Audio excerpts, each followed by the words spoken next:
તમે જાણો છો કે નાતાલ શા માટે ઉજવવામાં આવે છે? લગભગ દરેક જણ નાતાલની ઉજવણી કરે છે સાન્ટા તરફથી ભેટ મેળવવા અને ફોટા લેવા માટે. કેટલાક સાન્ટા વર્ગને મળવા માટે ઉત્સાહિત. ક્રિસમસના કારણે શાળામાં ઘણી બધી ઉજવણીઓ અને પાર્ટીઓ હોય છે. આ કારણે કેટલાક લોકો નાતાલની સિઝનની રાહ જુએ છે, કારણ કે આ તહેવારોની મોસમ છે. લોકો તેમની રજાઓનો આનંદ માણે છે અને આમ લોકો પાસે ક્રિસમસ ઉજવવાના કારણો અને રીતો છે. પરંતુ નાતાલનું કારણ શું છે? મોટા ભાગના લોકોને ખબર નથી હોતી કે ક્રિસમસ શા માટે થયું.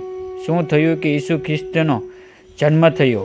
ઈસુ ખ્રિસ્તનો જન્મ આ પૃથ્વી પર થયો હતો. બાઇબલ જણાવે છે કે જ્યારે ઈશ્વરે આદમ અને ઈવોને બનાવ્યા, ત્યારે ઈશ્વરે તેમને એક આદમ પછી બનાવ્યા અને તેમને બતાવવાની આજ્ઞા આપી.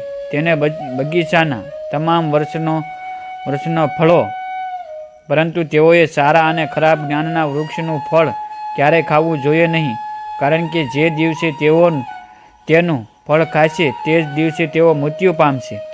જો તેઓએ ઈશ્વરની આજ્ઞા પ્રમાણે થોડું વધારે પાપ કર્યું હોય તો ઉત્પત્તિ પ્રકરણ 3 બંને તેની સાથે તેમની આંખો ખુલી અને તેઓ સમજી ગયા કે તે નગ્ન છે.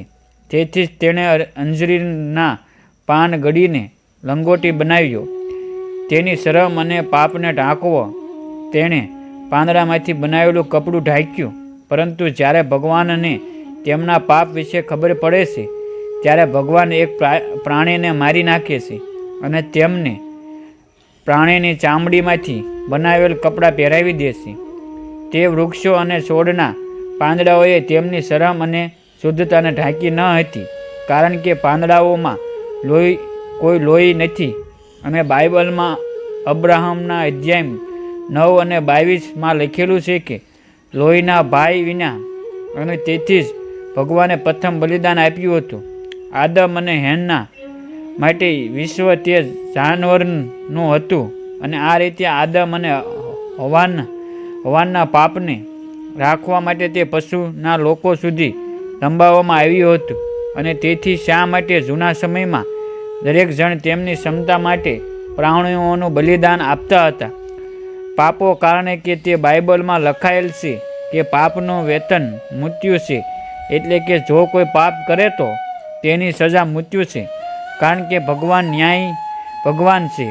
તેથી તે ખાતરી કરે છે કે જેણે પાપ કર્યું હશે તેને તેની સજા મળવી જ જોઈએ, કારણ કે જો તે કાયમ માટે નહીં મળે તો ભગવાનની વાત ખોટી હશે અને ભગવાન ક્યારેય મુક્તિ કહેતા નથી. હવે જેણે પાપ કર્યું છે તે સજામાંથી તો જ બચી શકે છે. જો કોઈ નિર્દોષ વ્યક્તિ તેની જગ્યાએ તેની સજા પોતાના પર લઈ લે, પરંતુ કોઈ પણ મનુષ્ય બીજા માટે પોતાનું બલિદાન આપી શકે નહીં, કારણ કે બધાએ પાપ કર્યું છે. આદમના પાપને કારણે પાપ તેના લોહીમાં અને જન્મેલા દરેકમાં હતું. તે એક પાપી જન્મ હતો. પ્રાણીઓએ કોઈ પાપ કર્યું ન હતું. તેઓ નિર્દોષ હતા, અને તેથી જ પ્રાણીઓના ઉપયોગ પાપોની ક્ષમાના સાધન તરીકે કરવામાં આવતો હતો. અને તેથી જ ભગવાને આદમ અને હવાને તેમના ક્રોધથી બચાવવા માટે પ્રાણીઓનું બલિદાન આપ્યું હતું. આવનારા સમયમાં ભગવાન આખી દુનિયા માટે પોતાના પુત્રનું બલિદાન આપશે, તેની નિશાની હતી. હવે જ્યારે લોકો પાપ કરે છે, ત્યારે તેઓ આપોઆપ તેમના દરજ્જા પ્રમાણે ક્ષમા માટે બલિદાન આપવા માટે પ્રાણી લાવશે. પરંતુ પ્રાણીઓના બલિદાન અને બકરીઓ એ રાંધણ ક્ષમતા માટે કાયમી ઉકેલ નથી. નિર્દોષ પ્રાણીનું લોહી કેમ બલિદાન આપવામાં આવ્યું તેનો આ જ જવાબ છે. તેણે ભૂલ કરી, અને તેથી જ તેઓએ તેનો ઉપયોગ એવો મનુષ્યની જગ્યાએ મરવા માટે કર્યો જેણે પાપ કર્યું હતું. અને તે નિર્દોષ પ્રાણીના લોહી દ્વારા લોકોના પાપોને ઢાંકી દેવામાં આવ્યા હતા.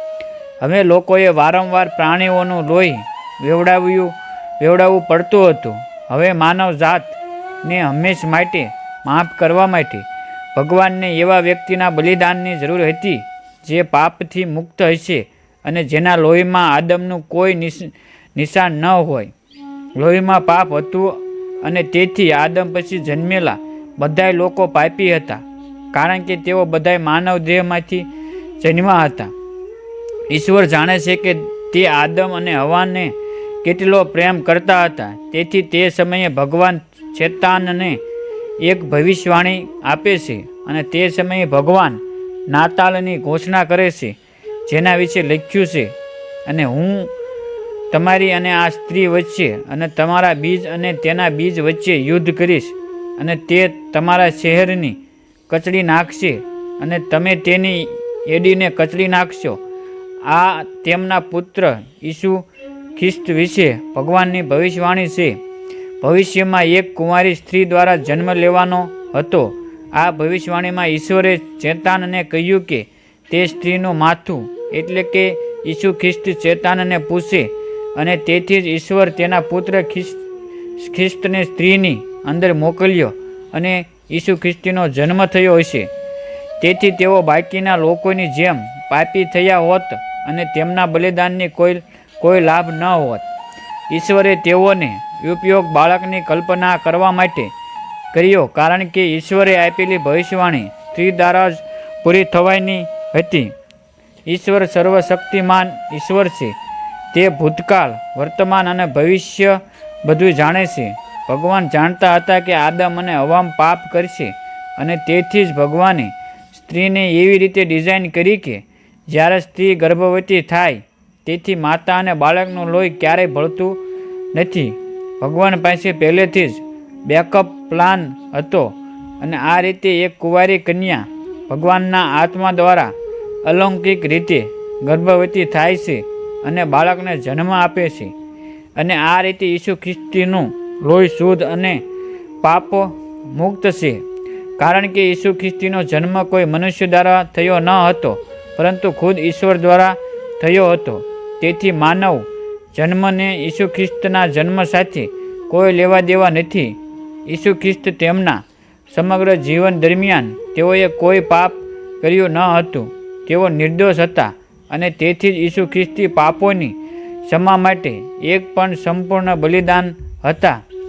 જેમ એક નિર્દોષ પ્રાણીનું બલિદાન આપવામાં આવ્યું હતું, અને નિર્દોષ પ્રાણીના બલિદાનને કારણે પાણી લાવનાર પાપી બચી ગયો હતો, જેમ ઈસુ ખ્રિસ્ત એક નિર્દોષ પ્રાણી સમગ્ર વિશ્વના પાપો માટે ક્રોસ પર મૃત્યુ પામ્યા.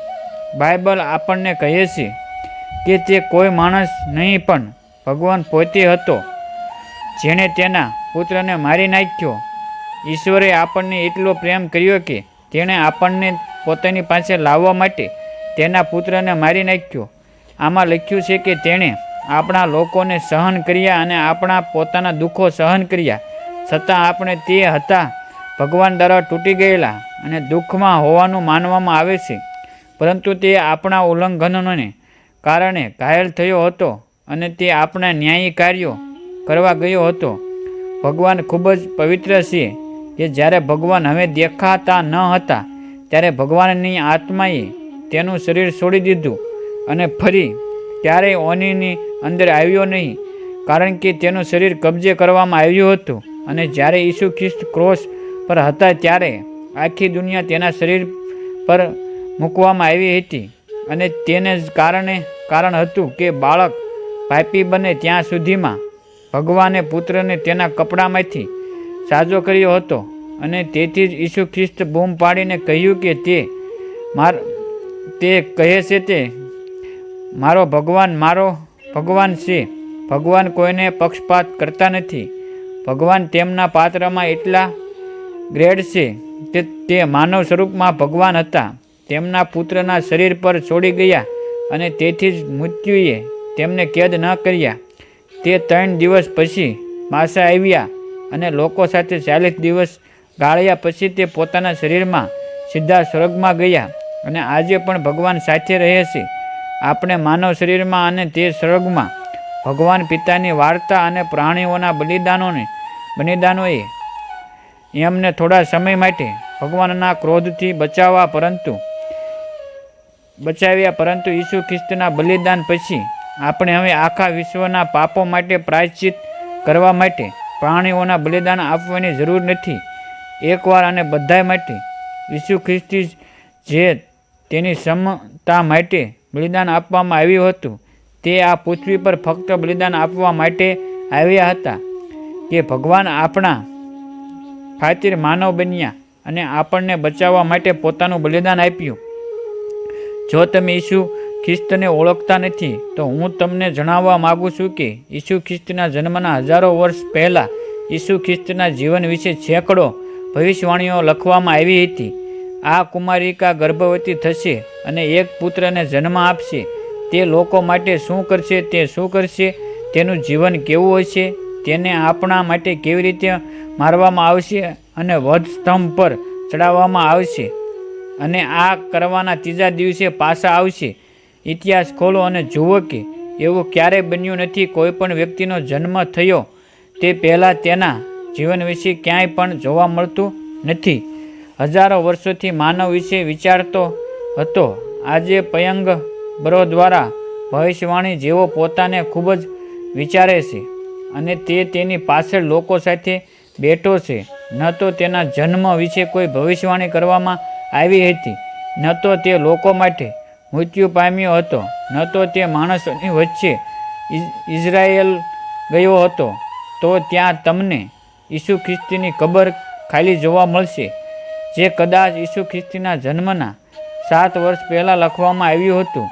તેની 14મી એપ્રિલથી ભગવાન તમને એક સંકેત આપશે.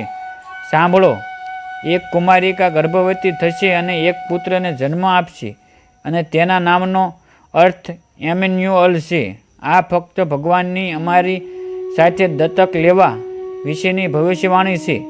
ભવિષ્યમાં તે કેવી રીતે થશે તેની વિશે આ Google pay, Paytm, cashless society, one world religion પર કામ ચાલુ છે. આ બધું બાઇબલમાં પહેલેથી જ લખેલું છે. ઈસુ ખ્રિસ્તીના જન્મ અને પુનરુત્થાન વિશે બધું પહેલેથી જ લખાયેલું હતું અને એવું બન્યું કે પુનરુત્થાનના 40 દિવસ પછી ઈસુ ખ્રિસ્ત તેમના શરીર સાથે જીવતા સ્વર્ગમાં ગયા અને હવે તેઓ ફરીથી આવશે અને આખી દુનિયાને બચાવશે, ન્યાય કરશે અને આપણે પણ છે. બાઇબલમાં પહેલેથી જ લખાયેલું છે. નાતાલની ઉજવણી શું કામ કરીએ છીએ? કારણ કે ભગવાન એક આત્મા છે. તે પોતાનું સ્વર્ગ છોડીને આપણા માટે આ પૃથ્વી પર આવ્યા અને આપણા જેવા માનવ બન્યા કે જીસસ ક્રાઇસ્ટને ભૂખ લાગી, તેને તરસ લાગી અને તે બધી લાગણીઓ જે આપણે અનુભવીએ છીએ, આનંદ અને દુઃખ, એ બધા જ ઈસુ ખ્રિસ્ત અનુભવે છે. અથવા મુશ્કેલીમાં છે તો ભગવાન જાણે છે કે આપણે એવું જ અનુભવીએ છીએ. તેથી નાતાલના શુભ દિવસે ચાલો આપણે તમારા અને મારા માટે એક માનવ તરીકે આપણા હૃદયમાં ઈસુ ખ્રિસ્તને જન્મ આપીએ. ધન્યવાદ મિત્રો.